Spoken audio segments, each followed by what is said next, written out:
Quick video of how I put my windows in. So I'm a metal fabricator. I'm not a house builder, so I know I've watched tons of videos on people doing this, and they're always people that are not fabricators, they're house builders, which is cool as hell to see, but I'm just gonna show you the way that I did it, being a fabricator and not a house builder. So what I did, last window I got left, so that's why I'm showing you this now. I won't be able to show you later.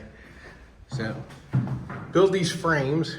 These are 2x3 box tubing frames. I still have somebody else do this, but this was on my plans to use this. I really love the way it looks, especially from the outside. It came out really cool looking. So, what I did was I hung these from the hooks before I did any of the studs or anything.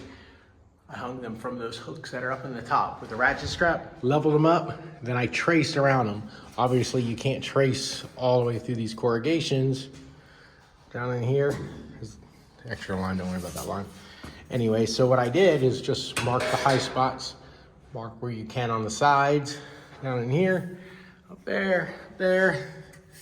Use a level, you can use that as a straight edge to get that. But then I cut this piece of angle to fit the corrugation, so I could, wherever the lines touch, I mark there, then I was able to draw the line completely through.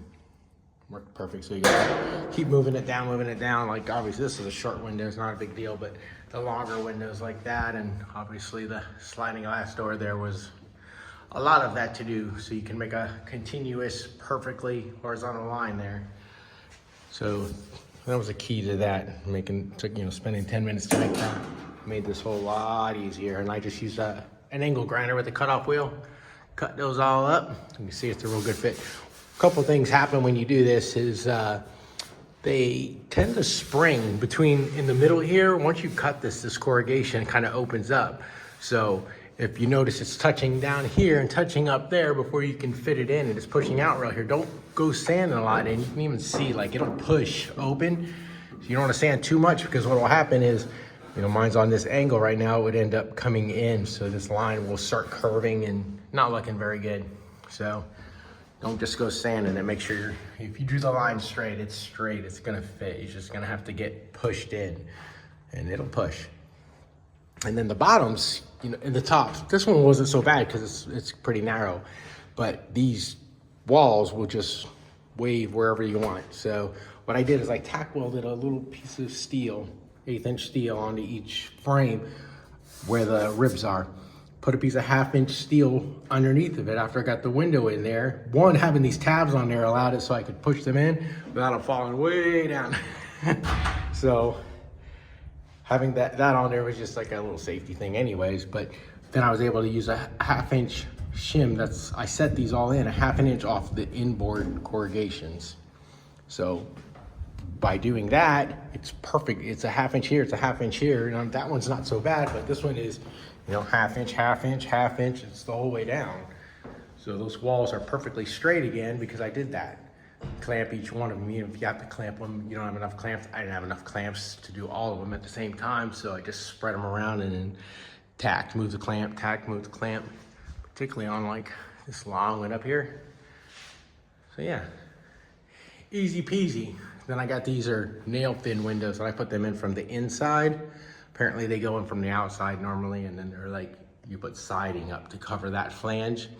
I saw another video of a guy that did it this way, that builds container homes, and I thought that was a great idea. There's a lot of sealant on the inside, and then I was able to, after they go in, fit real nice and make a really nice reveal on the outside, and just caulk up that seam on the outside so there's no way it's gonna leak. If you ever had to get to it, you have to come inside and unscrew it, but I'm sure any kind of window task like that would be a pain. But not having to carry these windows from the outside was a bonus for that too, because I don't know how I'd have done that. I wouldn't have.